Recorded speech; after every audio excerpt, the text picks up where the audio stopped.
तो आदाब, नमस्कार, गुड इवनिंग, सत श्री अकाल। एक बार फिर आप तमाम लोगों का स्वागत है क्राइम तक की कहानी के एपिसोड में। उम्मीद है पूरी फैमिली अच्छी होगी, अपना ख्याल रख रही होगी। इस दिल्ली शहर में कम से कम दर्जन भर तो मुझे ऐसी तस्वीरें याद हैं जो मैंने देखी, कवर की, वारदात बनाया, शो निकाला, और जिसे देखकर कई बार ये ख्याल आता है कि वाकई ये शहर और इस शहर में ज़िंदा लोग हैं कि नहीं है। आज की कहानी जो है वो बहुत ही सीरियस, कुछ सब्जेक्ट इसमें कुछ चीज़ें हैं, और ये फैसला लास्ट में आप लोगों पर छोड़ूंगा कि आप खुद तय करें। हालांकि किसी एक शहर को, पूरे शहर को मुर्दा शहर कहना भी मुझे लगता है ज़्यादती होगी, लेकिन जिस तरह की तस्वीरें देखने को मिलती हैं उसके बाद मन में बहुत सारे ख्याल आते हैं। आज की जो तस्वीरें हैं जिसने भी देखी वही दहल उठा। मेरा दावा है कि बिना ब्लर किए हुए नंगी आंखों से अगर अब वो तस्वीर सोशल मीडिया पे भी शायद अब है, पर आप देखेंगे तो बेचैन हो उठेंगे। शायद वो तस्वीर फिर आपके दिल, दिमाग, जहन से निकले ही नहीं। और ऐसा कई बार हुआ इस शहर में। कुछ वक्त पहले आपको याद होगा अंजलि नाम की एक लड़की जिसको दिल्ली की में एक कार के पहिए तले 13 किलोमीटर तक घसीटा गया। एक अंकित नाम का लड़का था जिसके 20 सड़क पर उसको मारा गया। उस दौरान करीब 100-150 गाड़ियाँ उसके पास से गुजरी, मदद के लिए गुहार करता रहा, कोई नहीं आया। ऐसी कई तस्वीर जिसमें हमलावर हमला कर रहे हैं, लोग तमाशा देख रहे हैं, कोई मदद को नहीं आया। इसी शहर में श्रद्धा जैसी कोई लड़की किसी घर के एक फ्रिज में टुकड़ों में बंद रहती है और महीनों किसी को पता नहीं चलता। इस शहर में अब आलम यह है कि मदद के लिए किसी घर का दरवाज़ा या खिड़कियां खुलती ही नहीं है। हर एक कोई अपने आप में बिजी है, उसे कोई मतलब नहीं है कि दूसरों के साथ क्या परेशानी है, क्या नहीं है। हमें ये तक पता नहीं होता कि हमारे पड़ोस में कौन है, कैसा है भी कि नहीं है, ठीक है कि नहीं है, खाना खाया है, भूखा है। जब ईंट और सीमेंट के, कंक्रीट के जंगल से शहर बनता है तो फिर शायद शहर भी इसी तरह से पत्थर दिल हो जाता है। निहायत अफसोसनाक इंसिडेंट जो संडे को कल 28 मई रात 8:45 पर हुआ। इसी दिल्ली के आउटर नॉर्थ दिल्ली में एक जगह है शाहबाद डेयरी। शाहबाद डेयरी, यहाँ पे मिक्स पॉपुलेशन है, middle class, lower middle class, तमाम इस तरह के लोग रहते हैं वहाँ पर। और यहीं की एक तस्वीर आई, एक सीसीटीवी तस्वीर, जो शायद दिखाने लायक भी नहीं है और दिखा भी नहीं पाऊँगा। पेशे की मजबूरी थी, इसलिए उसको बिना ब्लर किए हुए मुझे देखना पड़ा, और ऐसा कई बार हुआ, मैंने आपसे शेयर भी किया है। और बड़ा दिल पर पत्थर रख कर देखना पड़ता है, क्योंकि देख तो लेते हैं, लिखनी भी है, शो बनाना है, बट उसके बाद वो तस्वीरें निकलती नहीं है दिमाग से। तो ऐसी ही ये तस्वीर उसको देखी, और देखने के बाद से ही पूरा दिन बेचैनी में गुजरा। 28 मई संडे का दिन रात 8:45 पर ये तस्वीर शुरू होती है सीसीटीवी की। इस तस्वीर में ये दिखाई देता है कि नीली टी शर्ट पहने एक लड़का, एक गली है, गली के पास बहुत ज़्यादा चौड़ी नहीं है, गली के एक तरफ एक कार पार्क है, किसी लोकल का होगा, और उस कार से पहले बहुत सारे पत्थर रखे हुए हैं, छोटे बड़े।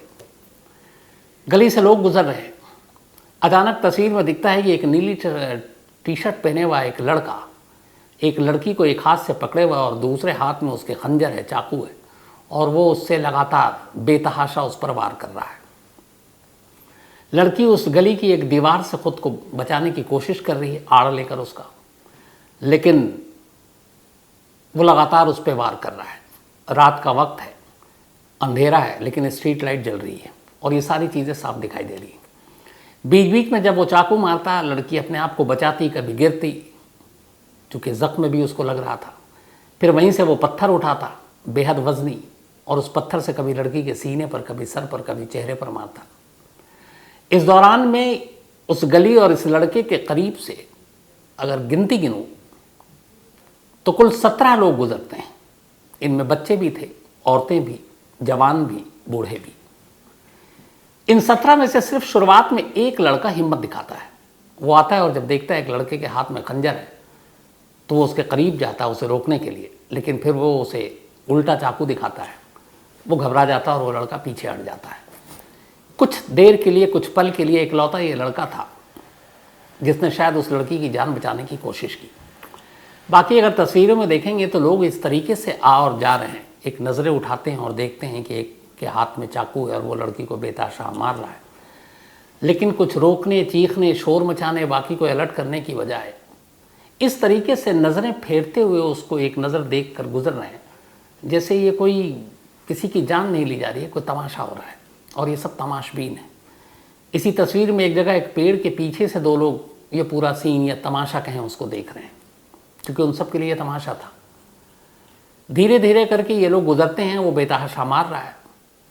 करीब 1 मिनट और 6 सेकंड तक ये पूरा हमला करता रहता है वो, और इस 1 मिनट और 6 सेकंड के दौरान 17 लोग गुजरते हैं, पर उस एक लड़के को छोड़कर कोई उसकी मदद नहीं करता।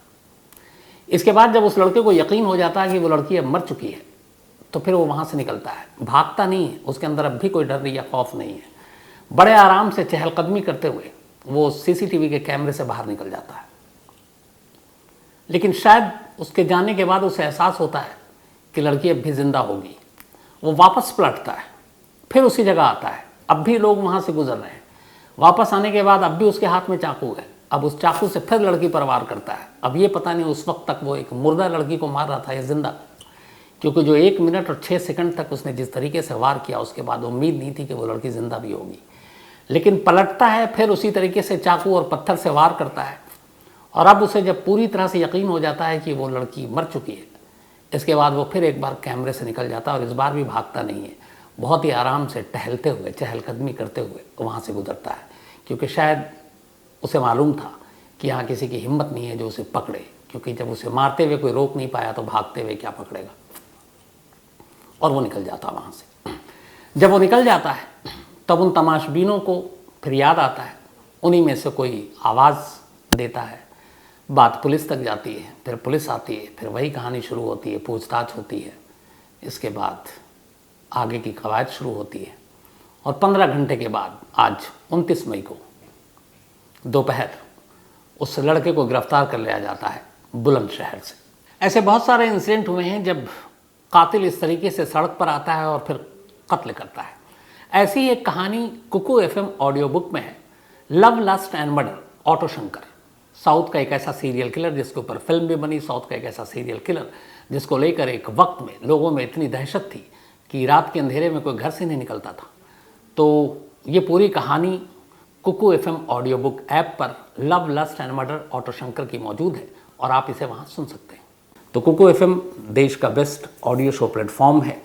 15 लाख से ज़्यादा इसके एक्टिव हिंदी पेड सब्सक्राइबर हैं और हर महीने यहाँ लगभग 42 आवर्स घंटे के कंटेंट्स के साथ ये और भी आगे बढ़ रहा है। 10,000 से ज़्यादा ऑडियो बुक हैं कुकू एफएम ऐप पर, जो आप कहीं भी कभी भी सुन सकते हैं, हिंदी में सुन सकते हैं। इनमें biography, business, crime, entertainment, politics, रहस्य, रोमांच, तमाम तरह की बुक हैं। और क्राइम तक फैमिली के लिए ख़ास ऑफ़र है कुकू एफएम ऐप की तरफ से, और वो ऑफ़र है इस बार 50% डिस्काउंट। तो यानी आप पहले महीने के लिए सिर्फ 49 रुपीज़ में सब्सक्रिप्शन हासिल कर सकते हैं और 10,000 से भी ज़्यादा जो ऑडियो बुक का ख़जाना जहाँ चाहें जब चाहें सुन सकते हैं। और डिस्क्रिप्शन में लिंक है, तो लिंक में जाएं और क्राइम तक फैमिली के लिए क्राइम 50 कूपन कोड है, उसका इस्तेमाल करें और 50% डिस्काउंट पाएँ। 99 रुपीज़ का सब्सक्रिप्शन पहले मंथ के लिए सिर्फ 49 रुपीज़ में। अब इससे आगे बढ़ूं उससे पहले इन लोगों जो तमाशा देख रहे थे उनके बारे में कुछ बताऊं। पूरी कहानी क्या है वो आपको बता देता हूं। ये कहानी दिल्ली में एक शाहबाद डेयरी इलाका है, उसी बाहरी दिल्ली का ये इलाका है, उसी इलाके की कहानी है। इस शाहबाद डेयरी इलाके में एक लड़की रहा करती है जिसका नाम है साक्षी। 16 साल उम्र है। अभी उसने 10वीं का इम्तिहान दिया था बोर्ड का, और इसी महीने मई में ही 10th का रिजल्ट आया और वो पास हो गई। साक्षी के पिता मजदूरी का काम करते हैं, माँ हाउसवाइफ है, एक छोटा भाई है जो 8वीं क्लास में पढ़ता है। इसी इलाके में एक लड़का रहता है, उसका नाम है साहिल, पूरा नाम साहिल खान, उम्र 20 साल। ये एसी मैकेनिक है और एसी के साथ साथ फ्रिज या रेफ्रिजरेटर भी वो ठीक करता है। वहीं रहता है, सोशल मीडिया पर भी है, उसका अपना इंस्टाग्राम पोस्ट भी है, उसके 400 से ज़्यादा फॉलोअर्स भी हैं।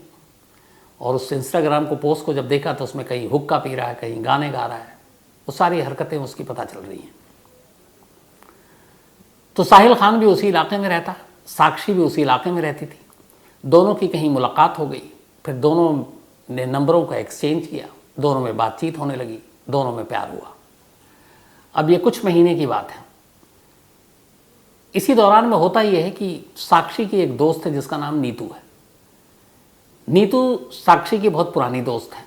नीतू की शादी हो चुकी थी कुछ साल पहले, उसका एक बेटा हुआ है, अभी छोटा सा है। करीब 10-12 दिन पहले नीतू के हस्बैंड को दिल्ली पुलिस गिरफ्तार कर लेती है किसी मामले में, और उसके बाद कोर्ट उसे जेल भेज देती है। फिलहाल नीतू का पति जो है वो जेल में है। अब नीतू का पति जेल में, नीतू अपने छोटे बच्चे के साथ अकेले, और नीतू का घर साक्षी के घर से कुछ दूरी पर। नीतू के पति के जेल जाने के बाद नीतू को सहारा देने के लिए साक्षी उसके घर पे चली जाती है, और पिछले 10 दिनों से वो नीतू के घर पर ही रह रही थी। दिन में एक आध चक्कर अपने घर के भी काट लेती, क्योंकि दूरी नहीं ज़्यादा थी, 300-400 मीटर की दूरी पर दोनों का घर था।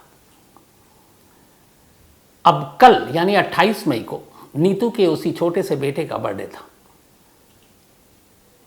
नीतू के घर में थी साक्षी। शाम को वो अपने घर आती है कुछ ज़रूरी सामान लेने के लिए, रात को बर्थडे मनाना था। इधर दिन में साक्षी और साहिल की लड़ाई होती है। इससे पहले भी लड़ाई हो चुकी थी। उस लड़ाई के बाद जो साक्षी है उसने साहिल से अपनी दूरी बना ली, और ये बात साहिल को बहुत बुरी लगी। उसे ये भी पता था कि वो आजकल नीतू के घर पर है। उसे ये भी पता था कि वो शाम को घर के चक्कर काटेगी, क्योंकि उसको फिर बर्थडे मनाना है। शाम से ही साहिल एक खंजर के साथ तैयार खड़ा था नीतू के घर के करीब। जैसे ही रात करीब 8:30 बजे साक्षी अपने घर से निकली, वो उसके पीछे चला। दोनों थोड़े आगे जाने के बाद दोनों में बातें हुई, दोनों में झगड़ा शुरू हो गया, और उसके बाद वो उस गली में पहुंचे जिस गली में ये सीसीटीवी फुटेज कैद हुआ है, जहां 66 सेकंड में उसने 40 वार किए थे और पत्थरों से मारा था, सिर, सीना और चेहरा कुचला। तो उस गली में दोनों में फिर झगड़ा हुआ। पहले से वो तय करके आया था, उसने जेब से खंजर निकाला, और खंजर निकालने के बाद अंधाधुंध साक्षी पर हमला करना शुरू कर दिया। इस दौरान में तमाम लोग उसके इर्द गिर्द गुजरते गए, लेकिन किसी ने उसे रोकने की कोशिश नहीं की। साक्षी पर हमला करने और उसे मारने के बाद साहिल वहाँ से आराम से निकल जाता है। अब उसे ये पता है कि कहीं ना कहीं या कभी ना कभी उसका नाम तो आएगा, तो अपने घर जाने की बजाय बुलंदशहर भाग जाता है। बुलंदशहर में उससे कुछ रिश्तेदार रहते थे। इधर पुलिस को जब ये खबर मिली, और उसके बाद सुबह से मीडिया पे खबर आनी शुरू हुई, लोगों की इस जो एक तरह से रवैया था एक कत्ल को लेकर कि वो तमाशा देखते रहे, उसकी खबरें चलनी शुरू हुई। फिर पुलिस की टीम पहुंची। जो पुलिस के आला अफसर हैं उन्होंने ये कहा कि अगर लोग चाहते तो साक्षी की जान बच सकती थी, क्योंकि उन्होंने सिर्फ तमाशा देखा। और कमाल की बात यह है कि जिस जगह ये इंसिडेंट हुआ वहाँ पे, जो मैंने आपको शुरू में बताया कि एक तरफ कार से पहले बहुत सारे पत्थर पड़े हुए थे, छोटे बड़े। सामने साहिल के हाथ में खंजर था, पिस्टल भी नहीं। एक वक्त में ऐसा होता है कि जब बंदूक या पिस्टल हो तो सामने वाला डरता है कि कहीं गोली ना चला दे, लेकिन यहाँ खंजर है और इधर 10-15 से ज़्यादा लोग हैं। अगर हर शख्स एक पत्थर वहाँ से उठा देता और उस पत्थर से दूर से ही साहिल पर हमला कर देता, तो मुझे लगता है कि साहिल तो डरता और या तो भागता या फिर खंजर फेंक कर इनकी तरफ आता। लेकिन लोगों ने पत्थर उठाकर उसकी तरफ फेंकने का भी जहमत उनकी नहीं उठाई, और शायद लोगों का ये रवैया था जिसने साहिल को हौसला दिया कि ये लोग मेरा क्या करेंगे। और इसके बाद वो अंधाधुंध 20 सड़क पर तमाम लोगों के सामने 16 साल की एक मासूम लड़की की इस बेदर्दी से हत्या करता है और फिर बड़े आराम से निकल जाता है। अब ये पूरी कहानी आपके सामने सोशल मीडिया पर वो करीब 66 सेकंड का वीडियो है। हालांकि देख नहीं पाएंगे, लेकिन आप में से हो सकता है बहुत सारे लोगों ने देखा, क्योंकि सोशल मीडिया बहुत तेज़ी से चीज़ें दिखाती हैं लोगों को। तो वहाँ देखने के बाद ये तय करना है कि असल में साक्षी के कत्ल के लिए जिम्मेदार कौन है। अकेला साहिल ही है। अगर हमारा अपना कोई हो, हमारा दोस्त, रिश्तेदार, जान पहचान का, और उसके साथ कोई, और हम उसको देखें, तो कोशिश होती है कि हम बीच में पड़ेंगे, बचाएंगे। लेकिन दिल्ली में इधर हो ही रहा है पिछले कई सालों से कि जब भी इस तरह की तस्वीरें आती हैं तो एक तस्वीर बड़ी कॉमन दिखाई देती है, और वो ये कि कोई किसी की मदद को आगे नहीं आता। किसी की भी मदद के लिए आप घरों के दरवाजे और खिड़कियां तो भूल जाइए कि कोई खोलेगा। यहाँ तो बीच सड़क पर जहाँ से तमाम लोग गुजर रहे होते हैं, दर्जनों गाड़ियाँ गुजर रही होती हैं, पर कोई मदद के लिए आगे नहीं आता।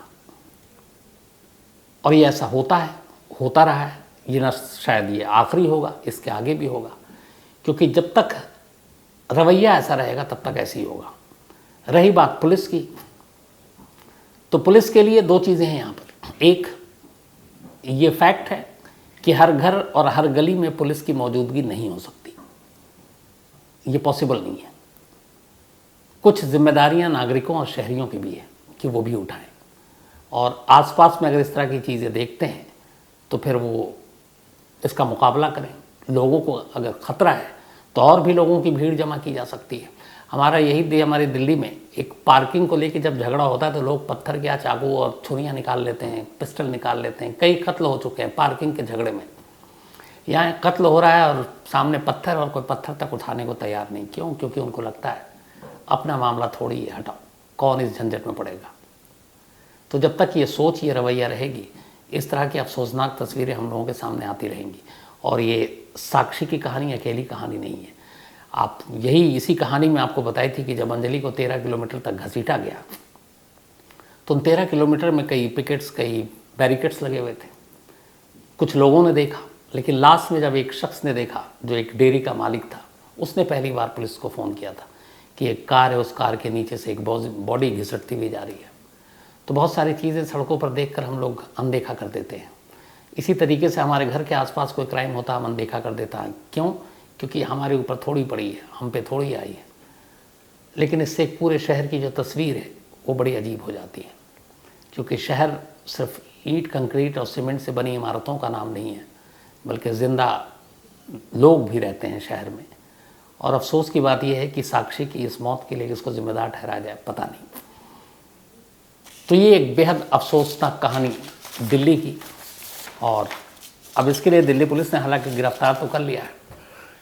चलते चलते आपको बताऊं कि यहाँ पे एक कानून है कि अगर कहीं पे कोई क्राइम हो रहा है और आपके नज़रों के सामने हो रहा है, आप आम नागरिक हैं, आम शहरी हैं, और आप उसको रोकने की कोशिश नहीं करते हैं, तो आपके खिलाफ कोई एक्शन नहीं होगा, आपको किसी सेक्शन में गिरफ्तार नहीं किया जाएगा, आपको जेल नहीं भेजा जाएगा। लेकिन अगर कोई सरकारी कर्मचारी उसी मौका वारदात पर मौजूद है और उसकी आंखों के सामने कोई क्राइम हो रहा और उसने उसको अनदेखा कर दिया और उसने अपनी तरफ से कोई पहल नहीं की, तो उसके खिलाफ केस बनता है। आम लोगों के खिलाफ क्या केस बन सकता है? वो ये है कि आपकी नज़रों के सामने एक क्राइम हुआ, अब पुलिस जा रही है और पूछ रही है कि आपने कुछ देखा, और आप पुलिस से कहते हैं झूठ कि नहीं, मैंने नहीं देखा, मैं तो था ही नहीं, और इस बात के सबूत मिल जाए कि आप थे और आपकी आंखों के सामने हो रहा था, तो फिर उसके लिए आपके खिलाफ एक्शन लिया जा सकता है। लेकिन किसी क्राइम को रोकने के लिए कि आप थे और आपने नहीं रोका, चूँकि आप एक सिविलियन हैं, एक सिटीज़न हैं, एक शहरी हैं, तो आपके खिलाफ आईपीसी में ऐसा कोई सेक्शन नहीं है जिसके खिलाफ जिसकी वजह से आपके खिलाफ कार्रवाई की जा सके।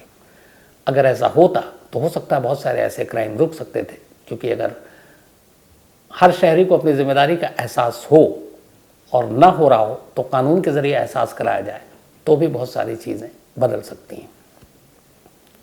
पर अफसोस, अब लकीर पीटने से क्या, ये होता आया। और दिल्ली में तो ख़ास तौर पर, मुझे बाकी बहुत सारे शहरों का पता नहीं, लेकिन ऐसी ज़्यादातर तस्वीरें दिल्ली से ही आती हैं, और दिल्ली के नाम से ही दिल जुड़ा हुआ है। लेकिन अफसोस, ये पत्थर दिल जैसा शहर होता जा रहा है, ख़ास तौर पर क्राइम अगेंस्ट विमेन के मामले में। और राजनीति ऊपर से अलग शुरू हो जाती है, और इसमें भी यही हुआ। अब दोपहर से ही राजनीति शुरू हो चुकी है। दिल्ली की सरकार सेंटर पे ठोक रही है, क्योंकि दिल्ली पुलिस हमारे पास नहीं है। सेंटर कह रही है कि आपने वादा किया था, आपके स्टेट में ये जंगल राज चल रहा है, तो फिर इस पर लव जिहाद भी आ रहा है। तो अब ये राजनीति सब होती रहेगी। और यही अफसोस होता है कि एक क्राइम को जब तक आप सिर्फ क्राइम के चश्मे से नहीं देखेंगे, उसमें पॉलिटिक्स घुसाएंगे, तो फिर मामला और ख़राब होगा।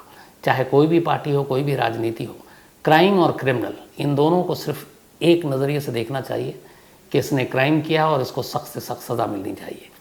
लेकिन हो ये रहा है कि क्रिमिनल भी आजकल हौसला बुलंद है, उसे पता है कि मैं पब्लिक के सामने मारूंगा, पब्लिक डरपोक है, मुझे रोकेगी नहीं। पुलिस पकड़ भी लेगी तो क्या करेगी, आराम से मैं 10, 15, 20 साल मुकदमा लड़ूंगा। 10, 15, 20 साल से पहले ना मुझे फांसी होगी, ना मुझे मौत मिलेगी, और क्या होगा, जेल भेज देंगे। जेल के बारे में तमाम कहानी हम लोगों के पास है कि जेल तो ऐशगाह है, तो पैसे हैं तो जेल में बीड़ी भी है, सिगरेट भी है, मोबाइल भी है, सब कुछ है। तो जब जेल में भी आपको डर नहीं सज़ा का, आपको जेल के बाहर भी नहीं सज़ा का, आपको जल्दी मुकदमे का भी फैसला नहीं होगा, तो फिर क्या होगा? तो फिर यही होगा जो दिल्ली में हो रहा है, जो साक्षी के साथ हो रहा है। तो कहानी में फ़िलहाल इतना ही, लेकिन कहानी का सिलसिला जो ख़त्म करूँ वो शुरू करते हैं। आज प्रिया मिश्रा, इनका बर्थडे है, तो हैप्पी बर्थडे प्रिया। और अनमोल चौधरी ने भेजा है। साथ ही हिंद बाबू, इनका भी आज बर्थडे है, तो हैप्पी बर्थडे हिंद बाबू। और सुधीर शर्मा ने भेजा, उनके बेटे हैं।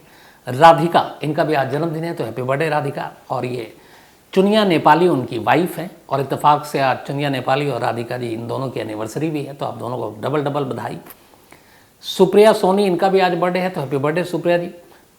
अभय सोनी ने भेजा है, बल्कि इनका कल था, तो बिलेटेड हैप्पी बर्थडे।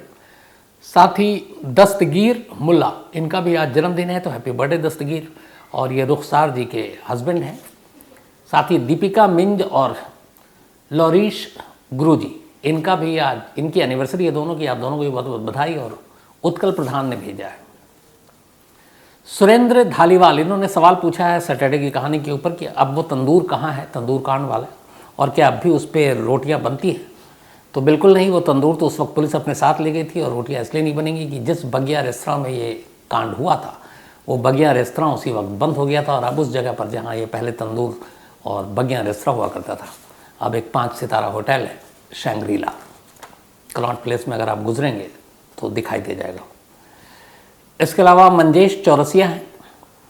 इन्होंने पूछा है कि अगर पुलिस किसी को गिरफ्तार करती है घर के बाहर से, कहीं और मौका वारदात या कहीं से भी, तो क्या उसकी गिरफ्तारी की खबर फिर उसके घर वालों को देती है? बिल्कुल, ये कानून में है कि अगर आपको किसी को गिरफ्तार करते हैं तो 24 घंटे के अंदर अंदर पुलिस को उनके घर वालों को इन्फॉर्म करना ज़रूरी है। साथ ही Swati Sharma, thank you so much, और एक कहानी की इन्होंने फरमाइश की है। कमल साहू एक कहानी की फरमाइश की है। अजीत वर्मा, इन्होंने एक कहानी की फरमाइश की है। इसके अलावा रोमा रजत, इन्होंने भी एक कहानी की फरमाइश की है। रुखसार समद या रुखसाड समद भुवनेश्वर से हैं, थैंक यू सो मच रुखसार। साथ ही जमाल अहमद, और ये अबू धाबी से हैं, उन्होंने एक कहानी की फरमाइश की है। इसके अलावा बापू तरफदार, थैंक यू सो मच आपके मेल के लिए। नरेंद्र सिंह चौधरी, थैंक यू आपका भी। जागृति गुप्ता एक कहानी की फरमाइश की है। इसके अलावा शेख उमर, इन्होंने भी एक कहानी की फरमाइश की और निठारी अपडेट पूछा, उसमें अभी कोई अपडेट नहीं है, मामला कोर्ट में है, फांसी हुई नहीं। अरशद रज़ा, थैंक यू सो मच आपका भी। तो कहानी में इतना ही, लेकिन एक बार फिर आपको याद दिला दूं कि कुकू FM ऐप पर क्राइम तक फैमिली मेंबर्स के लिए खास ऑफर है। क्राइम 50 कूपन है, डिस्क्रिप्शन में लिंक है, यहाँ आप जाएं और 99 रुपीज़ का सब्सक्रिप्शन 49 रुपीज़ में पहले मंथ के लिए पाएं और कुकू FM के मज़े लें। अब आपसे मुलाकात होगी कल रात 9 बजे किसी नई कहानी के साथ। तब तक अपना ख्याल रखिएगा। Thank you very much.